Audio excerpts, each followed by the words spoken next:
New York autumn. Valentine sat by the window of a coffee shop that smelled of cinnamon, almonds, and a little bit of fatigue. Outside the window, people walked by like frames from a movie, each with their own rhythm, each with their own story. He held a cup of almond latte in his hands, but he didn't drink. He just watched the foam slowly settle, as time dissolved into little things. He came to the United States 2 years ago. First as a tourist, then as someone who decided to stay. Not because of big dreams, but because of a little fatigue. In Ukraine, his life was too loud. Expectations, comparisons, family shoulds, and you're a man. Here in the States, he hoped to find silence. But the silence turned out to be different. Not cozy, but empty. For the first few months, he worked in a bookstore in Brooklyn Heights. There was a lot of light, few words, and even fewer real conversations. People came, bought books on self-development, smiled, and left. Valentine learned to say, "Have a good one," with the same intonation as the others. But every time he said it, something inside him clenched. He didn't want "have a good day." He wanted the truth. One day, a woman came into the store. An elderly woman with gray hair and eyes that saw more than she was allowed. She stood for a long time by the shelf of memoirs, and then she approached Valentine. "You look like someone who reads between the lines," she said. He smiled. Not because it was funny, it was just the first sentence in a week that didn't sound like a template. "Maybe," he replied. "Or maybe I just don't know how to read the lines themselves." She laughed, and left him a note on the back of the check. "Don't be polite. Be real." That's rarer. This was the first push. Valentine began to notice how often he apologized for himself. How often he said, "Sorry for bothering me. Maybe I can tell you a little. This must be strange, but..." He was polite to the point of pain. Polite to the point of erasing himself. In the evening, returning home, he stopped at the entrance to the subway. There stood a man with a sign. "I'm not homeless. I'm just invisible." Valentine gave him $1. But for the first time, not out of pity but out of understanding. Because he himself felt invisible. Polite, comfortable, and therefore invisible. The next day he decided to do an experiment. In a coffee shop on 7th Avenue he ordered coffee, and when the barista said, "How are you?" he replied, "Honestly, I'm tired of pretending I'm fine." The barista froze. Then she smiled, and said, "Want to talk about it?" That was the first awkwardness. And the first authenticity. Valentine started writing a diary.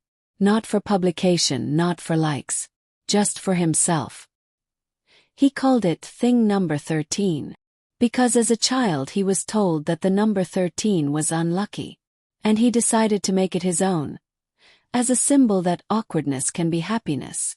In his diary he wrote about how hard it is to say no when you are asked to stay after work. How scary it is to admit that you don't want to be the soul of the company. How painful it is when they call you "You're so nice," and you want to be not nice but real. One evening he met Mark, a colleague from the book department. Mark was an American, cheerful, loud, a bit superficial. But Valentine decided to try. To be awkward. "Mark, I don't want to go to that party. I know you invited me with good intentions, but I don't like loud places. I don't want to pretend that I'm having fun." Mark was silent. Then he said, "That's actually refreshing. Thanks for being honest." That was the second step. Valentine began to notice how awkwardness opens doors. Not all of them, some close forever. But the ones that remain are real. He began to write letters. Not electronic ones but paper ones. To himself. To Yulia, who stayed in Ukraine. To his mother, whom he hadn't spoken to in a long time. In each letter there was an uncomfortable truth. About fear. About fatigue. About the fact that he was not a hero but simply a person learning to be. One day he wrote. Valentine was sitting in front of his laptop in a Manhattan co-working space. Around him were people with headphones, coffee, plans, presentations. He was with a blank document called Resume und 2023 und Final. And still not a final. Because every time he tried to write about himself, something broke. Creative, adaptable, team player. These words sounded foreign, like clothes that didn't fit. He wasn't adaptive, he was tired. Not a team player, but someone who learns to say no. And not creative in the PowerPoint sense, but in the sense of writing letters to himself so he wouldn't disappear. He recalled how, at an interview at a marketing agency, he was asked, "What's your biggest strength?" He wanted to answer, "I know how to be awkward. I don't agree when everyone is silent. I don't smile when it hurts. I don't play a role when you want to be silent." But he said, "I'm detail-oriented." And he felt like he had betrayed himself.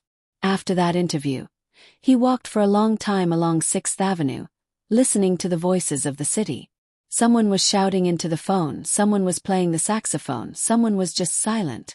And he thought, what if my strength is precisely that I don't know how to be comfortable? He went into a small bar on the corner. Lauren worked there, a bartender with a tattoo of a broken heart. They had met before, but this time she said, "You look like someone who's carrying a truth too heavy to say out loud." He smiled. And he answered, "I'm trying to say it, but it doesn't fit in bullet points." She poured him tea, not alcohol, not coffee. "Resi." And she said, "Then say it here." No formatting needed. It became a new ritual. Every Friday he would come to Lauren's, sit at the bar and talk. Not about work, not about plans. About himself. About how hard it was to be emotional in a world where it was a weakness. About how he was afraid that his sincerity was social suicide. About how he was tired of being a nice guy. One day he said, "I'm not nice. Kind. And there's a difference." Lauren nodded. And she replied, "Kindness is brave. Niceness is safe." That became another thing. Thing number 14, being nice but not convenient. Valentine began to edit his resume. He wrote, he knew it wouldn't get through the HR filters. But it was true. And he decided, it's better to be rejected for being real than accepted for being a mask. Meanwhile, Yulia was writing to him from Ukraine. Her messages were like breaths, short but lively. "You're not a gentleman. You're just my Valentine. I'm also learning to be awkward. And it's scary. Can I just be silent around you?" He would answer, "Silence is also a language. And you're not awkward. You're real." One day he received a letter from the agency he applied to. Rejection. But at the bottom, a postscript. It wasn't a victory. But it was a sign. Valentine started a blog. Not a public one, but for those who seek the truth. He called it Unpolished. There he wrote about how hard it is to be slow in a fast-paced world. How painful it is when you're called weird, and you just don't want to lie. How important it is to have a place where you can be awkward, and not apologize for it. He wrote, "I don't know how to be comfortable, but I have learned to be myself. And that is my best qualification." Valentine was sitting in the kitchen of his second-floor apartment in Queens. The window was slightly open, and the sounds of the street, sirens, footsteps, voices, mingled with the silence inside. On the table were 2 cups of tea. One was already cold. The other was still warm but untouched. Across from him sat Alice, an American woman he had met at a poetry evening. She was reading poems about loss, but with such calmness that loss was just part of the weather. They began to talk, then meet. Not like in movies, but like in real life. With pauses, with uncertainty, with silences that were not always comfortable. They had been silent for half an hour that evening. Alice looked into her cup, Valentine at her hands. He wanted to say something important. But important things are always uncomfortable. "I don't know how to be around you when you're silent," he said finally. Alice looked up. "And I don't know how to talk when I'm scared." It was a moment when everything could have broken down. But Valentine decided not to save the situation.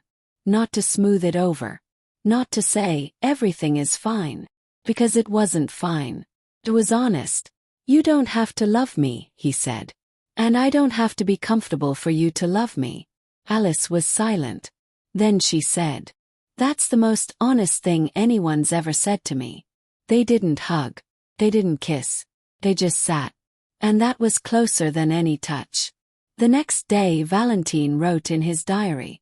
He began to notice how often people in relationships play a role. How often they say, "it's okay," when they're scared. How often they smile when they want to cry. And he decided, it won't be like that. One evening he and Alice were walking in the park. She said, "Sometimes I feel like I'm too much. Too emotional. Too quiet. Too broken." Valentine replied, "And sometimes I feel like a burden. Like someone who has to be tolerated. But I will no longer apologize for myself." She took his hand and said, "Then let's be too much together." It wasn't about romance. It was about permission. Be. Not comfortable. Not perfect. Just to be. Valentine began writing a new series of letters. Letters of the uncomfortable. There he addressed himself to Alice, to Julia, to those he loved and lost. In each letter, a phrase that is difficult to say out loud. He didn't send these letters. He just kept them. As proof that being uncomfortable is not a weakness. It is a form of love. One day Alice said, "You make me uncomfortable. But in a good way. Like I have to meet myself when I'm with you." Valentine smiled. And I thought, this is what closeness is. Not when it's easy. But when it's honest. Valentine sat in a small room with white walls that smelled of paint and memories. It was the guest room in his aunt's house in Pennsylvania, where he had come for a few days because his mother had flown in from Ukraine. They hadn't seen each other in over a year. And though he was sad, he was also afraid. His mother had always been strong. Not in the sense of emotional depth, but in the sense of endurance. She knew how to be silent when it hurt. She knew how to work when fatigue gripped her chest.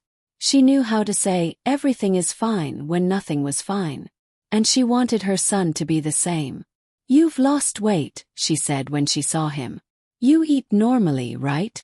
"I eat slowly," he replied. "And I live slowly." She smiled, but her eyes remained wary. They sat down in the kitchen, where her aunt had set out borscht and bread. Mom started asking questions. About work, about plans, about, "What are you doing in your America?" Valentine answered honestly.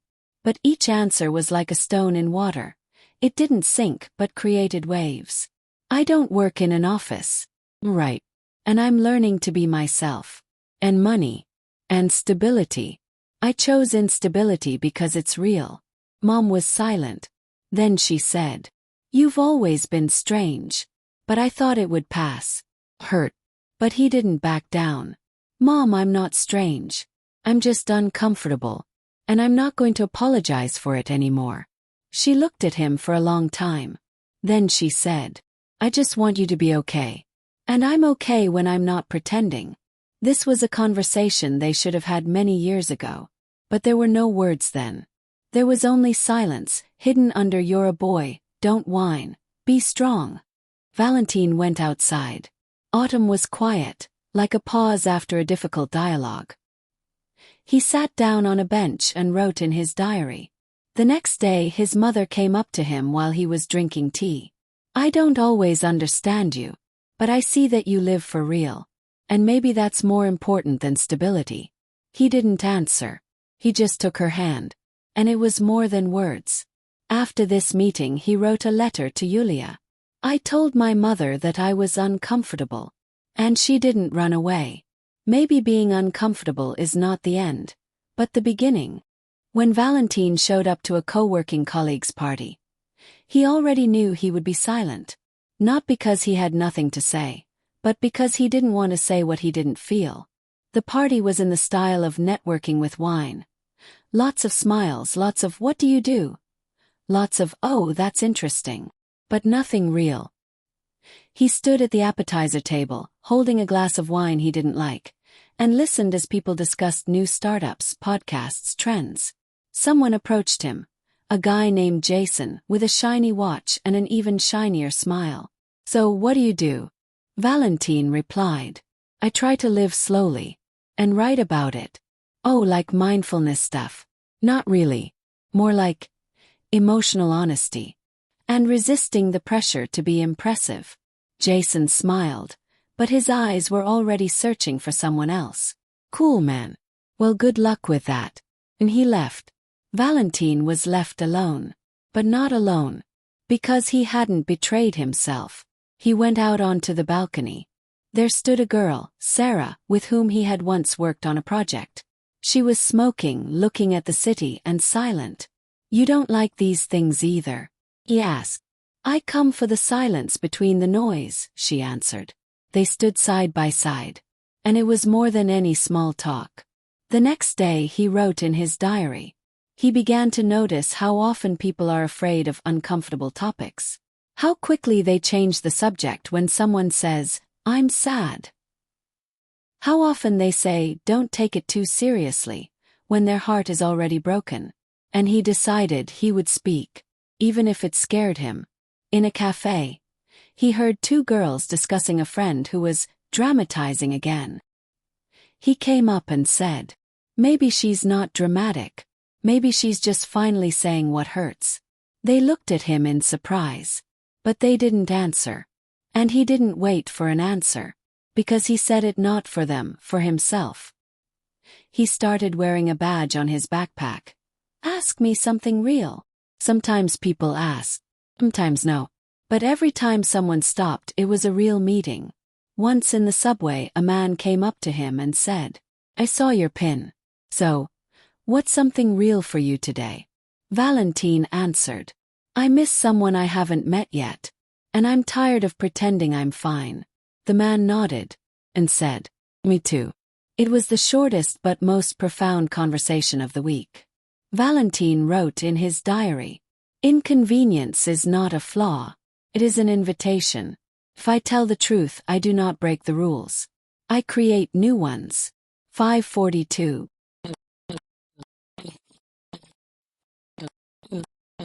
13.